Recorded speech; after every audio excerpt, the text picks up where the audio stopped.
അപ്പം V D Satheesan സർക്കാർ ആദ്യം നമ്മൾ പ്രകടന പത്രികയിൽ പറഞ്ഞതുപോലെ സ്ത്രീകൾക്കായിട്ടുള്ള സൗജന്യ യാത്ര ഇന്ന് ആരംഭിച്ചിരിക്കുകയാണ്.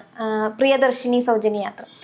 അപ്പം ഒരുപാട് സ്ത്രീകൾക്ക് ഇതൊരു ഉപകാരപ്രദമാകുന്ന രീതിയിലാണ്. ഇതിനെ അനുകൂലിച്ചും പ്രതികൂലിച്ചും ഒരുപാട് പേര് രംഗത്തെത്തിയിട്ടുണ്ട് എന്ന് നമുക്കറിയാം. CPM MLA ഇന്ന് പങ്കെടുക്കില്ല എന്നും പങ്കെടുത്തിട്ടില്ല. അപ്പം ഇതിനെ ഈ ഒരു ആദ്യത്തെ ജനങ്ങൾക്ക് അല്ലെങ്കിൽ വാക്ക് പാലിച്ചു കൊണ്ടുപോവുകയാണല്ലേ സർക്കാർ. ഈ UDF സർക്കാരിന്റെ അധികാരത്തിൽ ഏറ്റവും മുതൽ പറഞ്ഞിട്ടുള്ള എല്ലാ കാര്യങ്ങളും നടപ്പിലാക്കി വരികയാണ്. ഇപ്പോൾ ഏറ്റവും സുപ്രധാനമായ ഇന്ദിരാഗാന്ധിയിൽ ഉൾപ്പെട്ട KSRTCയിലെ സൗജന്യ യാത്ര, പ്രിയദർശിനി എന്ന് പേരിട്ട പദ്ധതി, അത് കേരളത്തിൽ യാഥാർത്ഥ്യമായതോടെ UDFന്റെ സ്വീകാര്യത ജനങ്ങളിലേക്ക്, അതും സാധാരണക്കാരിലേക്ക് കൂടുതൽ ദൃഢമാവുകയാണ്. പിന്നെ ഏതൊരു കാര്യം നടക്കുമ്പോഴും അതിന് മുടക്ക് പറയാൻ ചില ആൾക്കാരുണ്ടാവുമല്ലോ. ഇപ്പോൾ അതിന്റെ ഭാഗമായിട്ടാണ് ഇപ്പോൾ CPM MLA പങ്കെടുക്കാതിരുന്നതും, അല്ലെങ്കിൽ ഇപ്പോൾ മെൻസ് അസോസിയേഷന്റെ വക ഉടക്ക്, കൂടാതെ BJP പ്രവർത്തകരുടെ വക പ്രതിഷേധവും. അവർ എന്താ പറയുക, വേറൊരു പ്രത്യേക സമരപുറ പുറത്തിറക്കുമെന്നാണ് BJP കഴിഞ്ഞ ദിവസം അനൗൺസ് ചെയ്തത്. പ്രത്യേകിച്ച് പ്രതിഷേധമൊന്നും കണ്ടില്ല. ഒന്നോ രണ്ടോ മുദ്രാവാക്യവും പിന്നെ സോഷ്യൽ മീഡിയയിലെ ഒന്ന് രണ്ട് പോസ്റ്റുകളും അല്ലാതെ കാര്യമായിട്ടുള്ള ഒരു പ്രതിഷേധം കണ്ടില്ല. കാരണം ഈ ഒരു പദ്ധതിയെ ഇപ്പോൾ കേരളത്തിലെ സാധാരണക്കാരായ വീട്ടമ്മമാരടങ്ങുന്ന സാധാരണക്കാരായ കേരളത്തിലെ ജനങ്ങൾ ഈ ഒരു പദ്ധതി ഏറ്റെടുത്തു കഴിഞ്ഞു. അപ്പോൾ ആ ഒരു ഇത്രയും പോപ്പുലറായ അല്ലെങ്കിൽ ഇത്ര ജനപങ്കാളിത്തത്തോടെ നടക്കുന്ന ഈ ഒരു പദ്ധതിയെ മുടക്കാനോ അല്ലെങ്കിൽ ഇടങ്കോലിടാനോ ഇനി കഴിയില്ല എന്ന് രണ്ടു കൂട്ടർക്കും മനസ്സിലായിട്ടുണ്ട്. കൂടാതെ ഒരു സ്പോൺസേഡ് പ്രതിഷേധവുമായി വന്ന മെൻസ് അസോസിയേഷൻ ഈ കാര്യം മനസ്സിലായിട്ടുണ്ട്. അവർ സൂചിപ്പിക്കുന്നത് ഈ നമ്മുടെ കേരളത്തിലുള്ള പുരുഷന്മാരും സാധാരണ പൗരന്മാരില്ല, അവർക്കും വേണ്ട അവകാശങ്ങളാണ്. ഇപ്പോൾ പുരുഷന്മാരുടെ പോലെ അല്ലോ സ്ത്രീകൾക്ക്. ഇപ്പോൾ സാധാരണ ആതിര തന്നെ ഇപ്പോൾ തുച്ഛമായ വരുമാനമായിരിക്കും കിട്ടുന്നത്. അതിൻ്റെ ഒരു ഭാഗം തന്നെ ഈ ഒരു വാഹന യാത്രയ്ക്ക് അല്ലെങ്കിൽ ഇത് ട്രാൻസ്പോർട്ടേഷന് പോവുകയാണെങ്കിൽ തുച്ഛമായ ഒരു തുകയെ കയ്യിലിരിക്കും. ഇപ്പോൾ ഈ ഒരു ട്രാൻസ്പോർട്ടേഷൻ തികച്ചും സൗജന്യമാകുകയാണെങ്കിൽ കയ്യിൽ ഒരു സേവിങ്സ് എന്നുള്ള ഒരു നിലയ്ക്ക് കയ്യിൽ കുറച്ച് തുകയുണ്ടാവും. അത് അതിനെ സംബന്ധിച്ച് ഏറ്റവും കൂടുതൽ ഒരു എന്താ പറയുക, ഭയങ്കര ഒരു ഉപകാരമാണ്. അല്ലെങ്കിൽ സേവിങ്സ് കയ്യിലുണ്ടാവുക എന്ന് പറഞ്ഞാൽ ആർക്കും ഒരു ധൈര്യം, പ്രത്യേകിച്ച് സ്ത്രീകൾക്ക് അല്ലെങ്കിൽ വർക്കിംഗ് വുമൻസിന് അല്ലെ വീട്ടമ്മമാർക്ക് അവരുടേതായിട്ടുള്ള സ്വന്തമായിട്ടൊരു തുക കയ്യിലുണ്ടെന്ന് പറഞ്ഞാൽ അവർക്കൊരു ധൈര്യമാണ് എന്തൊരു ആവശ്യത്തിനും. ഇപ്പൊ മെൻസ് അസോസിയേഷൻ, ഇപ്പൊ ചേട്ടൻ പറഞ്ഞാലും മെൻസ് അസോസിയേഷൻ ആണുങ്ങൾക്ക് എന്ത് കൊടുത്തില്ല എന്ന് ഈ VD സതീശനെതിരെ പറഞ്ഞല്ലോ, അതിന് VD സതീശൻ രസകരമായിട്ടൊരു മറുപടി നൽകിയിട്ടുണ്ട്. അതായത് സ്ത്രീകൾക്ക് നൽകി അത് വീട്ടിലെത്തും, പുരുഷന്മാർക്ക് നൽകിയാൽ അത് വീട്ടിലേക്ക് എത്തില്ല എന്നുള്ള രീതിയിൽ. അതെ, അത് നേരെ സർക്കാർ ഖജനാവിലേക്ക് പോകും. അത് പറയുന്നത് എന്താണെന്ന് ആൾക്കാർക്ക് മനസ്സിലുണ്ടാവും, സ്വാഭാവികം. കാരണം ഒരു 10 രൂപ കയ്യിലിരിപ്പുണ്ടെങ്കിൽ അത് എങ്ങനെ ചെലവാക്കാം എന്നുള്ളതിൽ ഗവേഷണം പഠിച്ച് അതിൽ ഡോക്ടറേറ്റ് എടുത്തതാണ് നമ്മൾ ആൺവർഗം.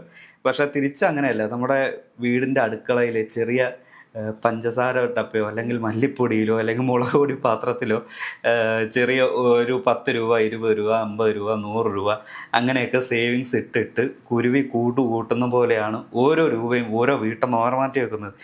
എൻ്റെ വീട്ടിൽ ഇതുപോലെ ഞാൻ നമ്മുടെ ഈ കറിപ്പാത്രത്തിൽ സൂക്ഷിച്ച് വെച്ചിരിക്കുന്ന 10-20 രൂപയില്ല, അതായിരുന്നു എൻ്റെ പ്രധാന ഉന്നം. അതിൽ നിന്ന് സംഭവം 10-20 വെച്ച് ഞാൻ തൂക്കിയിട്ടുണ്ട്. അത് മറ്റൊരു കാര്യം. അപ്പൊ അത് ഇപ്പൊ നമ്മളുടെ വീട്ടില് ഓരോ സാധനങ്ങൾ വാങ്ങുമ്പോൾ ഓരോ 5-10 രൂപയും കൊടുക്കുന്നത്, അതാണ് ഇവർ സേവിങ്സ് ആയിട്ട് മാറ്റി വയ്ക്കുന്നത്. ഇത് ചിലപ്പോൾ ഇത്ര കാലം സൂക്ഷിച്ചു വെച്ച തുകയുണ്ടെങ്കിൽ നല്ലൊരു തുക, ഒരു കുടുംബത്തിന് അത്യാവശ്യം അല്ലലില്ലാതെ പോകാൻ കഴിയാവുന്ന തുക ഈ ഒരു വീട്ടമ്മമാരിൽ തന്നെ കയ്യിലുണ്ടാവും. ഇപ്പം അവർക്ക് ഈ സൗജന്യയാത്രയും കൂടി ആകുമ്പോൾ ആ ഒരു സൗജന്യയാത്രയ്ക്ക് വേണ്ടിയുള്ള ടിക്കറ്റിൻ്റെ കാശ് കൂടി ഫ്രീ ആകുമ്പോൾ അവർക്ക് ഒരുപാട് ആശ്വാസവും. അതാണ് വി ഡി സതീശൻ സർക്കാർ ഈ ഒരു പ്രിയദർശിനി പദ്ധതിയിലൂടെ KSRTC സൗജന്യയാത്രയിലൂടെ നൽകിയിരിക്കുന്നത്.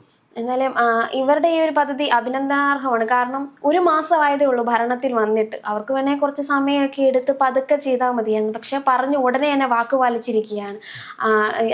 ചിലർ അതിനെ എതിർത്ത് പറയുന്നത് കാരണം ഓർഡിനറി ബസ്സുകളിൽ മാത്രമല്ലേ ഉള്ളൂ, അതെങ്കിൽ ഇതുപോലും കൊടുക്കാത്തവരാണ് ഇതിങ്ങനെ പറയുന്നത് എന്നുള്ളതാണ്. അതെ അതെ, 10 വർഷം കേരളത്തിൽ ഭരിച്ചിട്ട് ഇതുപോലത്തെ ഒരു ചരിത്ര പ്രസിദ്ധമായ അല്ലെങ്കിൽ ചരിത്രത്തിലെ നാഴികക്കല്ലായിട്ട് കുറിക്കാവുന്ന രീതിയിലുള്ള ഒരു മുന്നേറ്റം അല്ലെങ്കിൽ ഒരു വികസനം അല്ലെങ്കിൽ ഒരു എന്താ പറയുക എടുത്തു പറയത്തക്ക രീതിയിലുള്ള ഒരു കാര്യവും ചെയ്യാത്ത ഇറങ്ങിപ്പോയ സർക്കാരാണ് ഈ ഒരു പുതിയ സർക്കാരിനെ വിമർശിക്കുന്നത് എന്നുള്ളതാണ് അതിൻ്റെ ഒരു വിരോധാഭാസം. പിന്നെ ഓർഡിനറി ബസ്സുകളിലാക്കിയത് എന്താന്ന് വെച്ചാൽ അത് പരീക്ഷണാടിസ്ഥാനത്തിൽ ആദ്യത്തെ 100 ദിവസം, അതിനുശേഷം ഇത് എത്ര ചെലവ് അല്ലെങ്കിൽ ഇതിനെ എന്തൊക്കെ പരിഷ്കാരങ്ങൾ വരുത്താമെന്ന് 100 ദിവസത്തിന് ശേഷം അത് സ്ഥിരമാക്കുമെന്ന് ഗതാഗത മന്ത്രി തന്നെ ഇന്ന് പറഞ്ഞിട്ടില്ലേ.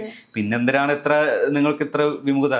ചിലപ്പോൾ സഖാവിന്റെ വീട്ടിൽ നിന്ന് ഉള്ള ഭാര്യയായാലും അമ്മയായാലും അല്ലെങ്കിൽ പെങ്ങളോ മകളോ ആരും ആയിക്കോട്ടെ, ഇപ്പോൾ മെഡിക്കൽ കോളേജിൽ നിങ്ങൾ കൂട്ടിലില്ലാത്ത സമയത്ത് മെഡിക്കൽ കോളേജിൽ ഒരു മരുന്ന് വാങ്ങിക്കാൻ പോകുന്നത് ചിലപ്പോൾ ഈ ഒരു പ്രിയദർശിനി ബസ്സിലായിരിക്കും. അപ്പോഴെങ്കിലും അവർ മനസ്സിൽ പറയും, നിങ്ങൾ കൊണ്ടുവരാതെ ഇവർ കൊണ്ടുവന്നതല്ലോ. ഇപ്പോൾ അവർ ജനങ്ങൾക്ക് ഒരുപാട് പ്രതീക്ഷ നൽകുന്നുണ്ട്. അത് തന്നെയായിരിക്കും ഇനി ഭാവിയിൽ അല്ലെങ്കിൽ ഇനി ഒരു 5 വർഷത്തേക്ക് ഇവരുടെ ഒരു ഭരണ മികവ് കൊണ്ട് കാണാൻ പോകുന്നത്. അതിൽ ഈ ജലസി പൂണ്ടിട്ടോ അല്ലെങ്കിൽ ഈ ഒരു ഉദ്ഘാടനത്തിൽ നിന്ന് മാറി നിന്നിട്ടോ അല്ലെങ്കിൽ അപ്പുറത്ത് നിന്ന് കൊഞ്ഞിനെ കുത്തിയിട്ടോ കാര്യമില്ല. കാരണം ജനങ്ങൾക്ക് അവരുടേതായിട്ടുള്ള കാര്യങ്ങൾ നടത്തി കൊടുക്കുമെന്ന് ബോധ്യപ്പെട്ട ഒരു സർക്കാർ കയറിയതോടെ അവർക്ക് മനസ്സിലായി ഇതിനു മുമ്പ് ഉണ്ടായിരുന്നുള്ള സർക്കാർ വെറും ഡമ്മിയാണെന്ന്, അല്ലെങ്കിൽ ഇതെന്തിനോ വേണ്ടി തിളച്ച സാമ്പാറായിരുന്നു കഴിഞ്ഞ LDF സർക്കാർ എന്ന് ജനങ്ങൾ തിരിച്ചറിഞ്ഞു കഴിഞ്ഞു. അതും ചുരുങ്ങിയ 1 മാസത്തിനുള്ളിൽ. അതെ, ഇവർക്ക് ഭയം കൊണ്ടായിരിക്കും ഈ പ്രതിഷേധം കൊണ്ട് വരുന്നത്. കാരണം ഇങ്ങനെ അവർ പറഞ്ഞ പദ്ധതിയല്ല, പ്രകടന പത്രികയിൽ പറഞ്ഞതെല്ലാം യാഥാർത്ഥ്യമായി കൊണ്ടുവന്ന 5 വർഷത്തിന് ശേഷം അല്ലെങ്കിൽ പിന്നീടാണെങ്കിലും ഇനി CPM-നോ BJP-ക്കോ ഇവിടെ അധികാരത്തിൽ വരാനൊരു സാധ്യത കുറവാണെന്ന് ഭയന്നുകൊണ്ടായിരിക്കും അവർ ഈ പ്രതിഷേധത്തിന് ഇറങ്ങുന്നത്. അതുറപ്പല്ലേ. ഇനി ഇങ്ങനെ പോയാൽ അല്ലെങ്കിൽ ഈ ഒരു ഫുൾ ഫ്ലഡ്ജിൽ ഈ ഒരു സർക്കാരിന്റെ ഈ ഒരു വികസന പദ്ധതി അല്ലെങ്കിൽ ഈ ഒരു പ്രകടന പത്രിക അനുസരിച്ചാണ് ഇങ്ങനെ മുന്നോട്ട് പോകുന്നതെങ്കിൽ ഇനി അടുത്ത ഒരു CPM-ന് അടുത്ത 5 വർഷത്തേക്ക് അവർ പ്രതീക്ഷയെ വേണ്ട. എത്ര തെറ്റ് തിരുത്തിയെന്ന് പറഞ്ഞാലും അല്ലെങ്കിൽ ഈ എത്ര തിരിച്ചുവരവ് നടത്തുമെന്ന് പറഞ്ഞാലും അത് പ്രതിപക്ഷത്തേക്കുള്ള വരവ് തന്നെയായിരിക്കും. അല്ല, ഈ ഭരണപക്ഷത്തിലേക്ക് ഇനി ഒരു CPM-നോ അല്ലെങ്കിൽ ഈ BJP-ക്ക് പിന്നെ പ്രതീക്ഷയെ വേണ്ട എന്നുള്ളതാണ് മറ്റൊരു സത്യം. CPM-ന് ഇനി ഒരു ഭരണപക്ഷത്തിലേക്കുള്ള ഒരു ആഗ്രഹം ആ വെള്ളം അങ്ങ് വാങ്ങി താഴത്തേക്ക് മാറ്റി വെച്ചാൽ മതി എന്നാണ് സാധാരണ ജനങ്ങൾ തന്നെ ഇവരോട് കൊടുത്ത ആ ഒരു മറുപടി. ഞാനൊരു കമന്റ് കണ്ടായിരുന്നു, CPM-ലെ MLA-മാര് ഇതിനെ ബഹിഷ്കരിക്കും, അതായത് ഇതിൽ കയറില്ല, ഒരു ബസ്സിൽ കയറാനുള്ള MLA-മാര് പോലും ഇല്ല അവർക്ക്, എന്നിട്ട് അവർ പ്രതിഷേധിക്കാൻ നടക്കുന്നു എന്നൊരു കമന്റ് കണ്ടിരുന്നു. അല്ല, എന്തിനാ MLA-മാർക്ക് ബസ്സിൽ കയറുന്നത്? MLA-മാർക്ക് ഓൾറെഡി ഒരു കാറ് സർക്കാർ തന്നെ അല്ലെങ്കിൽ ഈ സർക്കാർ സംവിധാനത്തിൽ തന്നെ ഇവർക്ക് കാറുണ്ട്, യാത്രാ അലവൻസ് ഉണ്ട്. അതുപോലെയല്ല സാധാരണക്കാർ. ഈ വോട്ട് ചെയ്ത സാധാരണക്കാരന് എന്ത് അലവൻസ് ആണുള്ളത്? പ്രത്യേകിച്ച് ഈ കഴിഞ്ഞ തിരഞ്ഞെടുപ്പിൽ ഈ UDF-ന്റെ ഏറ്റവും പ്രധാനപ്പെട്ട ഒരു വോട്ട് ബാങ്ക് ആയിട്ട് മാറിയത് സ്ത്രീകളാണ്. ആ സ്ത്രീകൾക്ക് വേണ്ടി എന്തെങ്കിലും അല്ലെങ്കിൽ ആ സ്ത്രീകൾക്ക് ഇന്ന ഒരു കാര്യം ചെയ്തു കൊടുക്കുമെന്ന് പറഞ്ഞ് പ്രകടന പത്രികയിൽ പെടുത്തിയ കാര്യമാണ് ഇപ്പോൾ ഇന്ന് ഈ ഒരു പ്രിയദർശിനി സൗജന്യ യാത്രാ പദ്ധതിയിലൂടെ സഫലമായിരിക്കുന്നത്. അപ്പോൾ ആ ഒരു സ്ത്രീകളോട്, വീട്ടമ്മമാരോട് അല്ലെങ്കിൽ ജോലി ചെയ്ത് കുടുംബം പോറ്റുന്ന സ്ത്രീകളോട് ഈ ഒരു സർക്കാരിനുള്ള കമ്മിറ്റ്മെന്റ്, ആ കമ്മിറ്റ്മെന്റിന്റെ ആ ഒരു ഭാഗമാണ് ഇന്ന് കണ്ട ആ പ്രിയദർശിനി സൗജന്യ യാത്രാ ബസ്സിന്റെ ഉദ്ഘാടനം. അതിന് അമരത്തേക്ക് ശരിക്കും വരാൻ യോഗ്യൻ ഇദ്ദേഹം തന്നെയാണ്. കാരണം ഇദ്ദേഹം തന്നെയാണ് ഈ ഒരു ചിട്ട പ്രകാരമുള്ള കാര്യങ്ങളെല്ലാം ലീഡ് ചെയ്യുന്നത്. അപ്പോൾ കേരളത്തിലെ ജനങ്ങൾ അല്ലെങ്കിൽ കേരളത്തിലെ സ്ത്രീജനങ്ങൾ തന്നെ പറയുന്നു, ഈ ഒരു സർക്കാർ ഞങ്ങൾക്കൊപ്പമാണ് അല്ലെങ്കിൽ ഞങ്ങൾക്ക് വേണ്ടി ഇതൊക്കെ ചെയ്തതാണ്. നിങ്ങൾ ഇനി 5 വർഷത്തേക്ക് ഇനിയും തുടരണം, അത് കഴിഞ്ഞ് നിങ്ങൾ തുടരണം എന്നാണ് കേരളത്തിലെ സ്ത്രീകൾ ഏറെക്കുറെ ആഗ്രഹിക്കുന്നത്.